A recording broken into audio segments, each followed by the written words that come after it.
Shaktipuram, South India's biggest 200 acres township in Coimbatore. Premium commercial and residential plots. Shri Venkateshwara University, empowering education, elevating futures.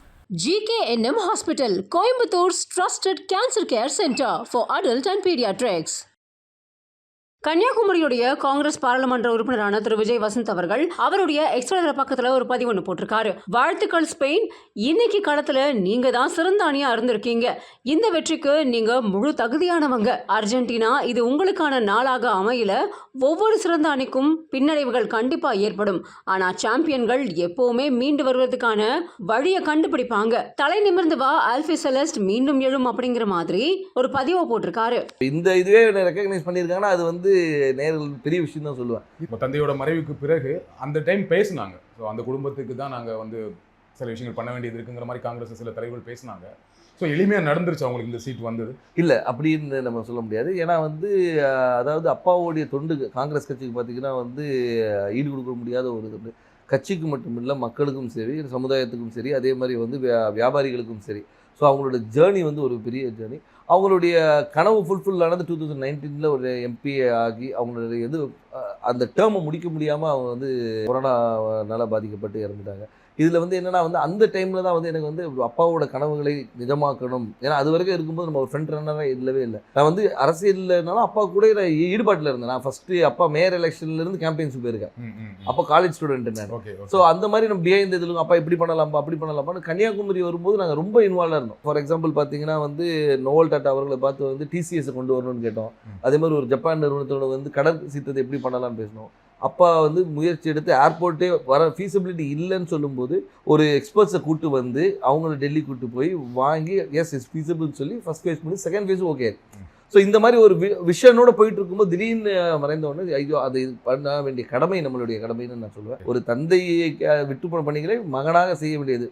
அது குடும்ப ரீதியாகவும் சரி, வசந்தன் கோவாக இருந்தாலும் சரி, சமூக பணியாக இருந்தாலும் சரி இது எனக்கு செய்ய வேண்டிய கடமைன்றது எடுத்து உங்களுக்கு அந்த கடமையை அதை நம்ம பண்ணணுங்கிற ஒரு ஆசையும் கடமையும் இருக்கு. பட் கட்சிக்குள்ள அதை முழுமையாக ஒத்துக்கிட்டாங்களா? கட்சிக்குள்ள முழுமையாக ஒத்துக்கிட்டாங்கன்னா நான் மறைந்த பின்பு நான் உள்ள வரல. அதுக்கு முன்னாடி பார்த்து ஏஐசிசி மெம்பராக இருந்திருக்கேன், ஆர்ப்பாட்டங்களில் கலந்துருக்கிறேன், நிகழ்ச்சிகளில் கலந்துருக்கேன். ஏன்னா அப்பா ஃப்ரெண்ட் ஹேண்ட் இருந்தாலும் நம்ம தெரியல. நிறைய பேர் கேட்டால் நீங்கள் கட்சியில் என்ன இருந்தீங்க சார், நான் இதில் இருந்தேன் பாருங்க அப்படின்னு ரெஃபரன்ஸ். ஓகே நீ இருந்திருக்கீங்களான்னு ஒரு இது அப்பா மறைவு பின்பு நம்ம தெரிஞ்ச உடனே ஒரு லைம் லைட்டில் வந்த மாதிரி. நடுவில் கார்த்தி சிதம்பரம் அவர்கள் கன்னியாகுமரி தொகுதிக்கு பிரியங்கா காந்திக்கு விருப்ப மனு கொடுத்தாரு இல்லையா?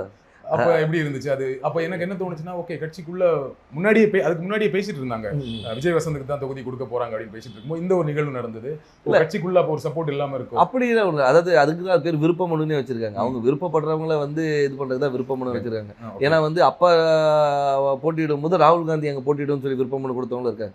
ஸோ அதனால அந்த விருப்பத்தை ஒரு அகில இந்திய தலைவர் நம்ம தொகுதியில கன்னியாகுமரி காங்கிரஸோட கோட்டையாக இருந்த ஒரு காமராஜர், குமரி அனந்தன் இவங்கெல்லாம் வெற்றி பெற்ற ஒரு டென்னிஸ் எல்லாருமே வெற்றி பெற்று ஒரு காங்கிரஸோட இதாக இருந்தனால அந்த ஒரு பலம் இருக்கிறதுனால பண்ணா நல்லா இருக்கும்ன்ற ஒரு இது. இப்போ சீட் கொடுத்தாச்சு, எந்த அளவுக்கு நம்பிக்கையா இருக்கீங்க? ரொம்ப நம்பிக்கையா இருக்கு. மக்கள் என்ன ரெஸ்பான்ஸ் சொல்றாங்க? மக்கள் ரெஸ்பான்ஸ் ரொம்ப நல்லா இருக்கு, ரொம்ப நல்லா இருக்கு. அதே மாதிரி என்னன்னா ஆதரவும், அதாவது முதற்கண் கட்சியோடைய ஸ்ட்ரென்த்தும் எங்களுடைய கூட்டணியோடைய பலமும், அதுபோல் அப்பா விட்டு சென்ற பணிகளும், அதுபோல் ராகுல் காந்தி அவர்களுடைய வருகை அது அந்த கரெக்டாக அந்த மார்ச் 1 வந்தது ஒரு பெரிய எழுச்சியை கொடுத்தது. எங்கள் தொண்டர்கள் மத்தியிலும் சரி, பொதுமக்கள் மத்தியிலும் ஓகே நம்ம ஊர் வந்திருக்காங்க, அவர் பண்ண அதாவது ஒரு தலைவராக வராமல் ஒரு தொண்டனாகவும் சராசரி மனிதனாக வந்தேன். இப்போ நீங்கள் எல்லா தலைவரும் வராங்க, மீட்டிங் போகிறாங்க. அப்படி இல்லாமல் ரோட்டில் ஒரு டீ கடையில் நின்று ஒரு பையனை கூப்பிட்டு பேசி அவங்ககிட்ட ரன்னிங் இன்ட்ரெஸ்ட் இல்லைன்னா ஷூஸ் இருக்கா இல்லைன்னா ஷூஸ் வாங்கி கொடுத்து அனுப்புகிறேன். ஸோ இந்த மாதிரி ஒரு பர்சனல் கனெக்ட். திடீர்னு போய்ட்டு ஸ்கூலில் போய் தண்டனை எடுக்கிறாரு, இன்ட்ராக்ட் பண்ணுற ஸ்டூடெண்ட்ஸோட. அதே மாதிரி பார்த்தா முந்தின இதில் நெசவாளிகளும் சரி, விவசாயிகள் இன்ட்ராக்ஷன், மீனவர், அந்த மாதிரி எல்லாரோட கனெக்ட் பண்ணும்போது நம்மளோட ஒருத்தர் அவர் அப்படின்ற ஒரு அஃபினிட்டி வருது. அது போக மட்டும் இல்லாமல் இப்போ ஆளுகின்ற பிஜேபி அரசு மீது உள்ள எதிர்ப்பும் அதிருப்தியும் கூட ஒரு பெரிய பலமாக இருக்கும். கன்னியாகுமரியில் பிஜேபிக்கு கொஞ்சம் ஸ்ட்ராங் இல்லையா? பொன்னார் அவர்கள் ரொம்ப ஸ்ட்ராங்கான கேண்டிடேட் தான் இல்லையா? அதை மறக்க முடியாது. கண்டிப்பாக அதை நம்ம மறுக்க முடியாது. நம்ம அதாவது பிஜேபி தரப்பில் திரு பொன் ராதாகிருஷ்ணன் அவர்கள் ஒரு 2 முறை எம்பியாக இருந்தவர் தான், ஒரு பெரிய வேட்பாளர். ஆனாலும் எங்களுடைய கூட்டணி, அதாவது எங்கள் திமுக சார்ந்த கூட்டணி மிக பலமான கூட்டணி சொல்லலாம். அது திமுக மட்டும் இல்லாமல் எங்களை சார்ந்து இருந்த மதிமுக, அது ஒரு விடுதலை சிறுத்தைகள், அது ஒரு முஸ்லீம் லீக், அதுக்கப்புறம் மனிதநேய மக்கள் கட்சி, இது எல்லாமே பார்த்திங்கன்னா எங்களுடைய ஒவ்வொரு பேஸையும் கவர் பண்ணுது. அதாவது ஒரு முஸ்லீம்ஸ் கவர் பண்ணுறது, திமுகவோட ஸ்ட்ராங் ஹோல்டு, மதிமுகவோட ஸ்ட்ராங் ஹோல்டு, அந்த மாதிரி வந்து எல்லா பாக்கெட்டும் கவர் பண்ணி எங்களோட ஸ்ட்ரென்த்தை வந்து நான் இன்னும் மொபிலைஸ் பண்ணி வச்சுருக்கோம். ஸோ இப்போ பார்த்தீங்கன்னா வந்து இது வந்து எங்களுடைய ஷோர் ஷாட் விக்ட்ரின்னு சொல்லணும். ஸோ உங்கள் கூட்டணியோட ரொம்ப ஸ்ட்ராங்காக இருக்குது, அந்த கூட்டணியை ஒரு பெரிய வெற்றி தேடித்தரும்னு சொல்கிறீங்க. கண்டிப்பாக திரு வசந்தகுமார் அவர்களுக்கு கன்னியாகுமரி தொகுதி மக்கள் வாக்களித்தாங்க. ஏன் விஜய் வசந்த் அவர்களுக்கு வாக்களிக்கணும்? ஏன் உங்களுக்கு வாக்களிக்கணும்?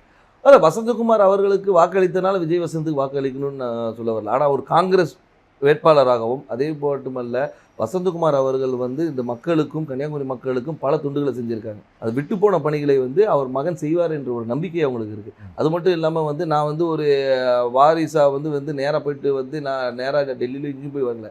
அடுத்த நாளே மக்களை சந்தித்தேன், மக்களோட இருந்தேன், எல்லா நிகழ்ச்சிகளை கலந்து கொண்டு எல்லாரோட நிறை குறைகளை கேட்டுட்ருக்கோம், மக்களாக இருந்தோம். அது ஏன்னா எடுத்தவொன்னே அக்செப்ட் பண்ணிக்க மாட்டாங்க. கேட்குற கேள்விக்கு நான் சொல்கிறேன், அதை அக்செப்ட் பண்ண வைக்கிறதுக்கு நான் ஒர்க் பண்ணேன்.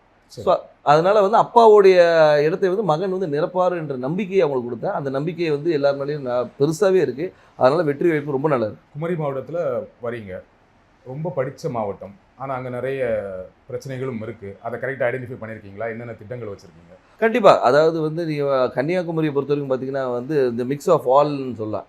அதாவது கடல் இருக்குது, மலை இருக்குது, எல்லாமே இருக்குது. அதனால் வந்து மக்களுடைய தேவைகளும் அவங்களுடைய இதுவும் நிறைய வேறுபாடுகள் இருக்குது. ஒரு பாக்கெட்டையும் நாங்கள் அனலைஸ் பண்ணி வச்சுருக்கோம். அதாவது இந்த மக்களுக்கு இது தேவை, இவங்களுக்கு இது தேவையில்லைன்ற அளவுக்கு அனலைஸ் பண்ணி வச்சுருக்கோம். மக்களுக்கு விரோதமான எந்த ஒரு சட்டத்தையும் கொண்டு வரக்கூடாது என்ற ஒரு முடிவும், மக்களுக்கு எப்போவுமே நன்மை கொடுக்கணுன்ற ஒரு சட்டத்தை கொண்டு வரணும். அவங்கள மக்களுடைய வாழ்வாதாரத்தை உயர்த்துகிற அளவுக்கு என்ன செய்யணுமோ அந்த திட்டங்களை கொண்டு வந்து. எனக்கு தெரிஞ்ச வரைக்கும் குமரி மாவட்டத்தில் வாழ்வாதாரம் ஓரளவுக்கு நல்ல வாழ்வாதாரம் இருக்கும். எல்லாமே படித்தவங்களாக இருப்பாங்க, வேலையில் இருப்பாங்க. ஆனால் என்னென்னா அங்கே என்ன வேலை கிடைக்குன்னா, ஒன்று படித்து முடித்தா டீச்சர், பெண்களாக இருந்தால் நர்ஸு, அப்படி இல்லைன்னா இப்போ ஒரு சமீப 10 வருடங்களாக சாஃப்ட்வேர் இன்ஜினியர் நிறைய பேர் வந்து சென்னையில் வேலை பார்க்குறாங்க, ஃபாரின் போவாங்க, கப்பல் போவாங்க, இந்த மாதிரி வேலை செய்வாங்களே தவிர மாவட்டத்துக்குள்ள வேற என்ன வேலை வாய்ப்புனா எதுவுமே பெருசாக கிடையாது. ஃபேக்ட்ரிஸ் கிடையாது, சாஃப்ட்வேர் கம்பெனிஸ் கிடையாது. அப்போ அதற்கான திட்டங்கள் என்ன? அதற்கான திட்டங்கள் நிறைய கொண்டு வர திட்டங்கள் நிறைய இருக்குது. ஏன்னு சொல்லிங்கன்னா வந்து நீங்கள் சொல்கிற ரிக்குவயர்மெண்ட்ஸ் மட்டும் பார்த்தீங்கன்னா வக்கீல்களும் மாதிரி நிறைய இருக்குது, டாக்டர்ஸ் நிறைய இருக்கிறாங்க. நீங்கள் சொன்ன அது நர்ஸ் டாக்டர்ஸ். அது மட்டும் இல்லாமல் வந்து லிட்ரஸி ரேட் அதிகம் இருக்கிறதுனால வந்து இவங்க பல இடங்களில் ஸ்ப்ரெட் பண்ணியிருக்கிறாங்க. ஸோ அது மாதிரி தொழிற்சாலைகளை கொண்டு வரது வந்து ஒரு சில பாக்கெட்டில் கொண்டு வரலாம். நீங்கள் பார்த்தீங்கன்னா தொழிற்சாலைகள் வந்து ஒரு இடத்துல கூட, அதே மாதிரி கடற்புற கதை வந்து டெவலப் பண்ணுறது என்னென்ன கொண்டு வரணும். ஸோ தொழிற்சாலையை கொண்டு வருது. அதனால வந்து ஒவ்வொரு ஊர் இப்போ பார்த்தீங்கன்னா ரப்பர் ஃபேக்ட்ரி இருக்காங்க, ரப்பர் ஃபேக்ட்ரியை வந்து நம்ம டெவலப் பண்ணலாம். ஸோ வந்து அது மாதிரி தொழிற்சாலை நிறைய இருக்குது. அதே மாதிரி வேலைவாய்ப்பு திட்டங்களும் நிறைய கொண்டு வரலாம். நம்ம என்னென்னா நம்ம மக்கள் என்னென்னா இங்கே இருக்கிற மக்கள் எல்லாமே பாதி பேர் வெளியே தான் இருக்கிறாங்க. இப்போ இந்த கொரோனால தான் நமக்கு தெரிஞ்சு பாதி பேர் ஊரில் இருக்கும். இவ்வளோ பேர் வந்து நம்ம ஊரை சார்ந்தவங்க இந்த தமிழ்நாடு முழுக்க இருக்காங்கன்னு தெரியும். கார்த்திபுரம், South India's biggest 200 acres township in Coimbatore. Premium commercial and residential plots. Shri Venkateshwara University, empowering education, elevating futures. GKNM Hospital, Coimbatore's trusted cancer care center for adult and pediatrics.